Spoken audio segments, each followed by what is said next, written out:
Bengaluru CCP ಕರೆದಿ ನಾನು ಮಾತಾಡಿದ್ರು ಇದೆಲ್ಲ ಮಾಡಬೇಡ ಅಂತ. ತುಂಬ ಅಲ್ಲೂ ಅನ್ಭವಿಸಿದೆ. ದಯವಿಟ್ಟು ಈ ಒಂದು ನಾನು ಮಾಡಿರೋ ಪ್ರಮೋಷನ್ಗಳು ದಯವಿಟ್ಟು ಯಾರು ಮಾಡಕ್ ಹೋಗ್ಬೇಡಿ.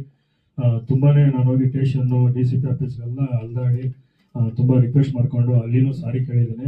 ಇದೊಂದು ಯಾರು ದಯವಿಟ್ಟು ನನ್ನಲ್ಲಿ ದ ಎಂಡ್ ಆಫ್ ವೈಲೆನ್ಸ್ ಅಂತ ಇದೂ ನನ್ನಲ್ಲೇ ಈ ಪ್ರಮೋಷನ್ಗಳೆಲ್ಲ ಮುಗಿಲಿ ಅಂತ ಕೇಳ್ಕೊತಾ ಇದ್ದೀನಿ. ತುಂಬ ಕಷ್ಟಪಟ್ಟು ನಾನು ಮಾಡಿದ್ದು ಈ ಒಂದು ಕನ್ನಡ ಪಿಕ್ಚರು ನಿಮ್ಗಳಿಗೆಲ್ಲ ತಲುಪಿಸ್ಬೇಕಂತಾನೆ ಮಾಡಿದೆ, ಬೇರೆ ಯಾವ ಉದ್ದೇಶಕ್ಕೂ ಇಲ್ಲ. ದಯವಿಟ್ಟು ಯಾರು ಇದನ್ನ ಮಾಡಕ್ ಹೋಗ್ಬೇಡಿ. ತುಂಬ ಅನುಭವಿಸ್ಬಿಟ್ಟಿದ್ದೀನಿ ಇದರಿಂದ.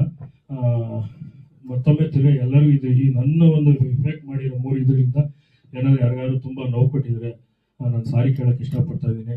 ಅದೇ ಥರ ಎಲ್ಲ ಟ್ರೋಲರ್ಗೂ ಒಂದು ಸಲ ಈ ನಿಮ್ಮ ಮಡಿಲಲ್ಲಿ ಇಡ್ತಾ ಇದ್ದೀನಿ, ಮತ್ತೊಮ್ಮೆ ಹೇಳ್ತಾ ಇದ್ದೀನಿ, ನಿಮ್ಮ ಮಡಿಲಲ್ಲಿ ಎಲ್ಲರೂ ಮಡಿಲಲ್ಲಿ ಇಡ್ತಾ ಇದ್ದೀನಿ. ಈ ಕನ್ನಡ ಪಿಕ್ಚರ್ ಸೂರ್ಯನ ಟೈಟ್ಲು ಒಂದ್ಸಲ ನೋಡ್ಬಿಟ್ಟು ಏನಾದ್ರು ವ್ಯೂಸ್ ಇದ್ರೆ ಕೊಡಿ, ದಯವಿಟ್ಟು ಕೊಡಿ. ನಾನು ಕೇಳ್ಕೊಳೋದು ಒಂದೇ ಅಂತ, ನನ್ನ ಡೈರೆಕ್ಷನಲ್ಲಿ ಆಗಿರ್ಬೋದು, ನನ್ನ ಆ್ಯಕ್ಟಿಂಗಲ್ಲಿ ಆಗಿರ್ಬೋದು, ಎಲ್ಲ ಪಾತ್ರದಲ್ಲೂ ನಾನು ಕೇಳ್ಕೊತಾ ಇದ್ದೀನಿ. ದಯವಿಟ್ಟು ಒಂದು ಸಲ ಇದು ನೋಡಿ, ಇದನ್ನ ಯಾವ ಥರ ರೀಚ್ ಮಾಡಿದ್ರೋ ಅದನ್ನು ಒಂದು ಸಲ ರೀಚ್ ಮಾಡಿ ಅಂತ ಕೇಳ್ಕೊತಾ ಇದ್ದೀನಿ. ಈ ಕನ್ನಡ ಪಿಕ್ಚರ್ 100% ಎಲ್ಲ ಪಿಕ್ಚರು ನಿಲ್ಕೊಂತೈತೆ.